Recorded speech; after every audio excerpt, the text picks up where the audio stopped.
할렐루야. 이 자리에 함께 계시는 성도님들과 방송을 통해 기도의 자리를 지키시는 모든 성도님들에게 십자가의 참된 은혜와 능력이 가득하시기를 주님의 이름으로 축원합니다. 오늘 말씀의 제목은 너희는 세상의 소금과 빛이라입니다. 심리학자 박진우 교수가 쓴 블로그 글에 보면 미국 매사추세츠 대학교 에머스트 캠퍼스 심리학과 잔오프 불만 교수팀에서 연구한 인간의 행복지수에 대한 인용글이 있습니다. 세 부류의 무작위로 선정된 사람들이 있었다고 합니다. 한 부류의 사람들은 일반인들이었고 한 부류의 사람들은 복권에 당첨된 사람들이었습니다. 마지막 부류는 교통사고로 장애를 얻은 사람들의 부류였습니다. 연구 결과는 인상적이었습니다. 일반인들의 행복지수가 5점 만점에 3.8점이었는데 교통사고를 당한 사람들의 행복지수는 평균 3점이었습니다. 일반인들의 행복지수에 비해서 1점도 차이가 나지 않았다라고 하는 것입니다. 게다가 복권에 당첨된 사람들의 행복지수는 예상과 달리 평균 4점에 불과했다라고 합니다. 여기서 한 걸음 더 나아가 더 인상적인 연구 결과는 미래의 행복 예측 점수였습니다. 미래에 더 행복해질 것이다라고 하는 기대를 품는 행복지수를 살펴보니까 일반인들이 4.1점, 복권 당첨자들은 4.2점, 그리고 교통사고에 당한 사람들은 4.3점이 나왔다고 합니다. 오히려 교통사고로 장애를 얻은 사람들이 미래에는 더 행복해질 것이다라고 기대를 했다라고 하는 것입니다. 어떻게 이런 결과가 나왔는지 연구팀은 살펴보기 시작했습니다. 그러던 중 한 가지 사실을 발견했습니다. 복권에 당첨된 사람들은 당첨이 되고 나서 그 이전에 누리던 삶의 소소한 즐거움들이 사라져버렸고 더 많은 자극을 얻어야만 행복을 느끼게 되어서 행복지수가 예상보다 안 나왔다라고 하는 것입니다. 또 반대로 교통사고로 장애를 얻은 사람들은 장애에도 불구하고 생활 속에서 본인이 할 수 있는 것들이 늘어가면서 거기서 작은 기쁨을 얻고 그 속에서 행복감을 느꼈다라고 하는 것입니다. 많은 사람들이 행복하기를 원합니다. 그러나 이 행복의 기준을 어디에 두느냐에 따라 예상보다 덜 행복하기도 하고 겪은 불행보다 더 행복할 수 있습니다. 오늘 본문 말씀은 예수님의 산상수훈 중에 팔복의 결론부에 해당하는 본문입니다. 예수님은 어떤 사람이 행복한 사람인지 8가지 복을 통해서 말씀하셨습니다. 그리고 그 복을 누리는 사람들에게 너희는 세상의 소금과 빛이다 라고 말씀하셨습니다. 오늘 저와 여러분의 삶에 하나님께서 채우시는 축복이 더욱더 풍성해질 때 세상에 빛된 인생으로, 세상에 소금된 삶으로 그렇게 맛을 내어가는 귀한 삶을 살아가시기를 주님의 이름으로 축원합니다. 첫 번째로 행복보다 더 큰 가치를 품어야 합니다. 행복보다 더 큰 가치를 품어야 합니다. 3절부터 10절 말씀을 보면 팔복의 말씀에 인칭이 모두 다 3인칭으로 되어 있습니다. 그들이라고 되어 있는 것입니다. 그런데 11절부터 13절부터는 너희는 이라고 하면서 인칭이 2인칭으로 변화가 됩니다. 3인칭의 그들이 2인칭의 너희로 변화된 이유는 그들이 받을 복이 바로 너희가 받을 복이라고 강조를 하기 위한 표현입니다. 그리고 그 복을 받은 사람들에게 따라오는 것이 있는데 그것이 세상의 소금이 되고 빛이 되는 삶이다 라고 말합니다. 그렇다면 13절에 너희라고 지칭하는 대상이 누리고 있는 8가지의 복은 어떤 복이었을까요? 3절부터 10절 말씀에 팔복에서 계속해서 반복되고 있는 표현이 복이 있나니라는 표현입니다. 이 표현은 마카리오라는 단어로 행복하다라는 뜻입니다. 다시 말해서 이런 사람이 복을 받는다라는 의미가 아니라 이런 저런 상황에도 이미 행복한 상태이다라고 말해주는 단어다라고 하는 것입니다. 3절을 예로 들면 심령이 가난하면 이 가난함을 근거로 미래의 복을 받을 것이 아니라 지금 심령이 가난하기에 행복한 상태이다라고 말해주고 있는 것입니다. 예수님은 팔복을 이야기하시면서 팔복의 처음과 끝 3절과 10절 말씀에 천국이 주어졌음을 말씀하고 있습니다. 즉 천국을 소유하게 된 것이 이 복의 핵심이다라고 하는 것입니다. 천국을 소유한 자의 복은 고난 중에서도 행복할 수 있는 복이고 이것을 누리게 되는 사람들은 저 멀리 있는 그들이 아니라 바로 너희다라고 말하고 있는 것입니다. 여러분, 우리는 이미 행복을 누리고 있는 사람인 줄 믿습니다. 우리는 이미 임한 하나님 나라 천국을 소유한 사람들입니다. 그래서 하나님께서 주시는 것, 하나님께서 이 세상을 다스리시는 통치의 증거들로 우리의 삶에 충분한 행복의 근거가 마련되어 있는 줄 믿습니다. 나아가 여기서 너희는 이라고 불리는 그리스도인들의 행복의 기준은 세상과 달라집니다.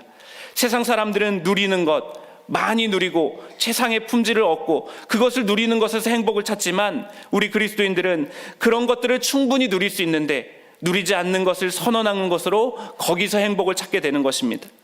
세상 사람들은 심령의 만족함, 마음의 충족함이 있을 때 행복하다고 이야기합니다.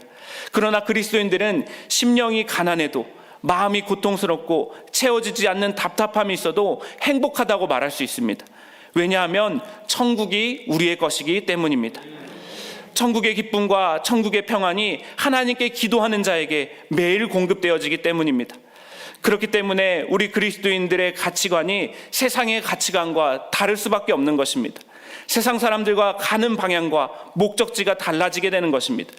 이 모든 변화의 출발점은 바로 천국, 하나님의 왕되심, 하나님의 통치하심에서 시작이 된다라고 하는 것입니다. 두란노에서 발간하는 목회의 신학이라는 잡지에 실린 미국 릭 워렌 목사님의 설교 중에 내려놓고 하나님께 기도하라라고 하는 내용에 이런 예화가 나옵니다. 마태복음 16장 24절을 이렇게 의역해 볼 수 있습니다. 누구든지 나를 따라오려거든 나에게 운전대를 맡기고 너희는 조수석에 있어야 한다. 우리는 늘 좋습니다 예수님, 당신이 운전석을 맡으십시오라고 말합니다. 그리고 뒷좌석에 앉아 예수님의 어깨 너머에서 이렇게 말합니다. 예수님, 이쪽이 아니에요. 여기서 도세요.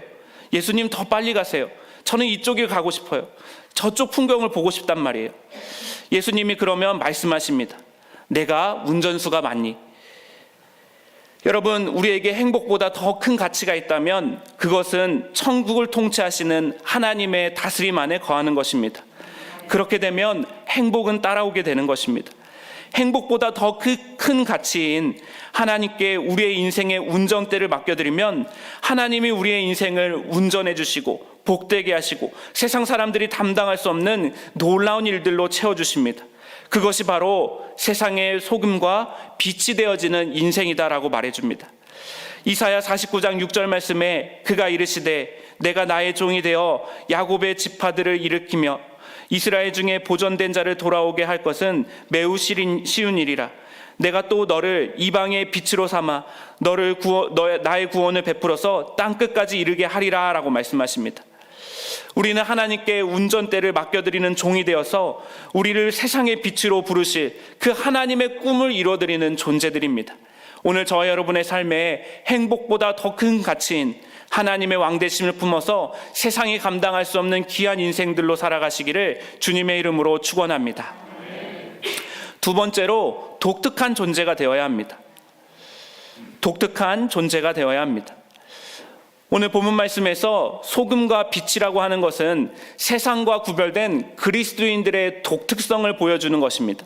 그리고 그 독특성이 세상과 구별이 되어지는 척도다라고 말하고 있습니다. 먼저 소금은 13절에 맛을 내는 물질이다라고 설명을 합니다. 소금의 기능에는 부패 방지의 기능도 있지만 본문에서는 소금의 짠맛의 기능에 초점을 맞추고 있습니다. 그렇다면 무엇으로 짠맛을 낼 수 있을까요? 당시 팔레스타인 지방에서는 소금 이외에는 짠맛을 낼 수 있는 물질이 없었다고 합니다. 그에 비해 단맛은 과일이나 설탕이나 꿀 같은 것들로 다양한 물질을 통해서 단맛을 낼 수 있었습니다. 또한 신맛이나 쓴맛도 다양한 물질을 통해 맛을 낼 수 있었습니다. 그런데 짠맛은 소금으로만 가능한 것입니다. 또한 빛도 마찬가지입니다. 빛의 특징 역시 어두운 가운데 두드러지게 눈에 띈다라고 하는 특징이 있습니다. 아무리 칠흑 같은 어둠일지라도 야생동물의 눈동자가 빛나는 이유는 달빛에서 반사된 빛이 존재하기 때문입니다. 마찬가지로 아무리 희미한 불빛일지라도 사람들의 눈에 띌 수밖에 없다는 점에서 빛과 어두움에 확연한 구별이 있는 것입니다. 그래서 예수님은 그리스도인들의 독특성을 설명하시기 위해 세상의 소금과 빛에 대해서 말씀하신 것입니다. 하지만 동시에 경고의 말씀도 주어지고 있습니다. 13절 하반절에 소금이 만일 그 맛을 잃으면 아무 쓸데없어 다만 밖에 버려져 사람들에게 밟힐 뿐이라고 말씀하십니다. 예수님 당시 일반적으로 사용되던 소금에는 염화나트륨과 함께 상당한 불순물들이 포함되어 있었다고 합니다. 따라서 보관을 소홀히 하거나 습기나 물에 노출이 되면 염화나트륨 성분은 사라지고 불순물만 남게 되는 경우들이 종종 있었다고 합니다.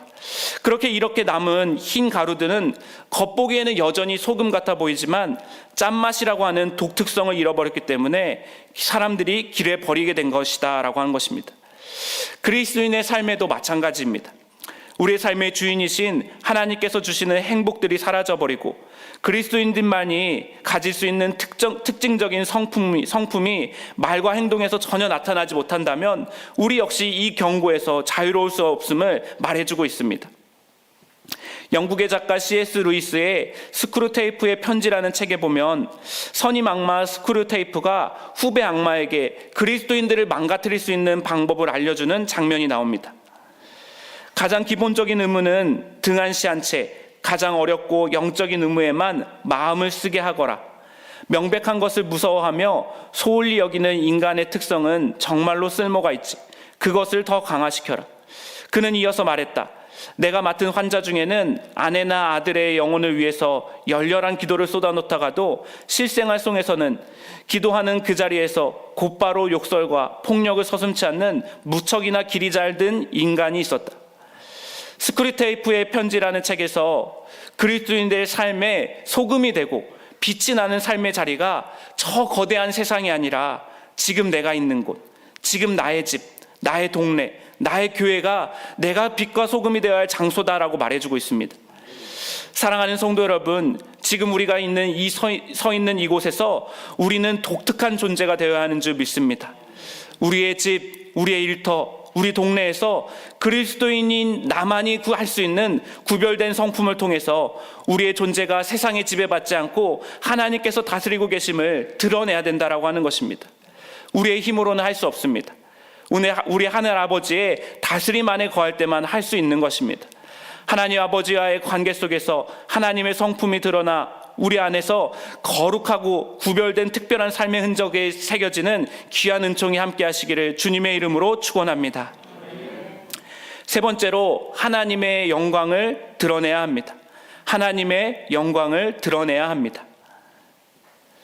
오늘 본문의 소금과 빛은 세상을 향한 그리스도인들의 영향력까지 말해주고 있습니다. 그리스도인들의 삶이 세상과 구별될 뿐만 아니라 세상과 긴밀히 연결되어 있다고 하는 것입니다. 소금의 짠맛은 음식에 들어가야만 그 진가가 발휘됩니다. 빛도 주변에 어두움이 있어야만 비로소 진가가 발휘됩니다.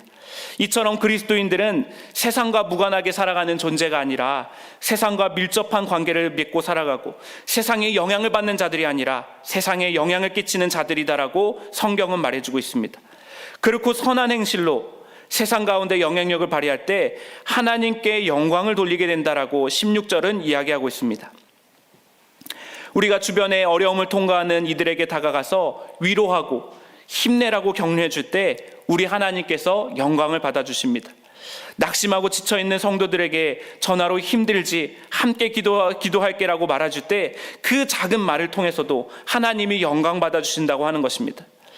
요한복음 17장 4절을 세번역 성경으로 보면 나는 아버지께 내게 하라고 맡기신 일을 완성하여 땅에서 아버지께 영광을 돌렸습니다 라고 말씀하십니다. 예수님께서 이 땅에서 하나님께서 맡기신 일을 감당하셨을 때 하나님이 영광을 받으신 것처럼 우리에게 맡겨진 삶을 살 때 하나님께서 영광을 받아주시는 것입니다. 예수님은 주로 갈릴리 지역 작은 동네에서 활동을 하셨습니다. 예수님의 영향력이 처음에는 갈릴리라는 한 지역에 국한되어 그렇게 크지는 않았습니다. 그러나 예수님은 자신에게 맡겨진 삶을 살아내셨습니다. 그리고 그것이 하나님께 영광이 된 것입니다. 우리의 인생도 영향력이 너무 미비한 인생이라고 너무 작게 여겨진다고 실망할 것이 없습니다. 어떤 사람은 큰 그릇을 통해서 영향력을 발휘하는 것이고 어떤 사람은 작은 그릇을 통해서 영향력을 발휘하도록 하나님께서 그렇게 만드셨습니다. 그래서 그릇이 큰 사람은 조금 더 큰 영향력을 발휘하도록 그릇이 작은 사람은 작지만 거기서 성실하게 살면 되는 것입니다. 그릇의 크기나 영향력의 범위가 중요한 것이 아닙니다. 나에게 맡겨진 삶을 통해서 하나님의 영광을 위해서 쫓아가고 있느냐가 훨씬 더 중요한 문제입니다. 고린도전서 10장 31절에서는 그런즉 너희가 먹든지 마시든지 무엇을 하든지 다 하나님의 영광을 위하여서 하라라고 말씀하십니다. 먹고 마시는 것은 누구나 할 수 있는 기본적인 것들입니다.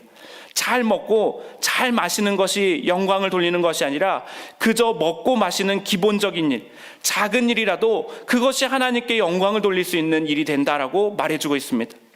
동시에 사람은 태어나면서 가장 처음 먹는 것부터 시작을 합니다. 갓난아이는 처음에 태어나 엄마 젖을 먹게 됩니다. 그리고 그 인생이 마치는 날에는 하나님의 영광을 위해서 살아갔다라고 고백할 수 있는 존재가 바로 우리 그리스도인이다라고 이야기하고 있습니다. 우리가 세상적인 성공을 거두거나 세상에서 큰 영향력을 가져야만 하나님께 영광을 돌릴 수 있는 것은 아닙니다. 오히려 아무도 알아주지 않아도, 아무도 보는 이가 없어도 나에게 주어진 짠맛을 내고 어둠에서 작은 빛이라도 비친다면 우리 하나님께서 영광을 받아주십니다. 우리의 작은 섬김을 통해서 누군가가 하나님의 위로와 힘을 얻는다면 우리 하나님께서 기뻐 받아주시는 줄 믿습니다. 오늘 저와 여러분의 삶의 종착지가 하나님께 영광을 돌리는 삶으로 향하기를 축원합니다. 하나님은 오늘도 맡겨진 일을 잘하고 크게 감당하는 사람이 아니라 세상 속에서 묵묵히 감당하고 자리를 지키며 작은 일에도 선한 행실을 찾는 사람들 그렇게 기다리고 계십니다. 오늘 저와 여러분의 하루가 하나님께 영광을 돌려드리는 그 고백들로 채워지는 귀한 은혜가 있기를 주님의 이름으로 축원합니다. 기도하시겠습니다. 우리에게 세상에서 구할 수도 없고 피할 수도 없는 완전한 행복을 허락하신 하나님 아버지, 우리의 삶에 하나님께서 이루신 놀라운 축복의 은혜들을 찬양하며 나아갑니다. 우리의 삶에 행복을 추구하는 것보다 하나님의 왕되심, 주인되심을 고백하는 일이 더 가치 있는 일인 줄 믿습니다. 주님께서 오늘 우리의 삶을 다스리시고 또한 우리의 삶을 인도하여 주시옵소서. 나아가 우리를 세상에서 구별된 독특한 존재로 세상 가운데 영향력을 흘려보낼 수 있는 존재로 세워주시니 감사를 드립니다. 오늘 하루 맡겨진 삶을 통해서 하나님께 영광을 돌리는 귀한 은총들을 허락하여 주시옵소서. 그리하여 오늘 잠자리에 누울 때에는 하나님께 무한 영광을 고백할 수 있는 은혜를 더하여 주시옵소서. 이 시간 하나님 앞에 진실된 마음으로 물질을 구별하여 올려드린 손길들이 있습니다. 주께서 하늘의 신령한 복과 땅에 기름진 것으로 축복하여 주셔서 주님께 올려드린 것보다 채우시는 은혜가 더욱더 풍성한 역사를 경험케 하여 주시옵소서. 우리의 삶의 소망이 되어주시는 예수 그리스도의 이름으로 기도합니다. 아멘.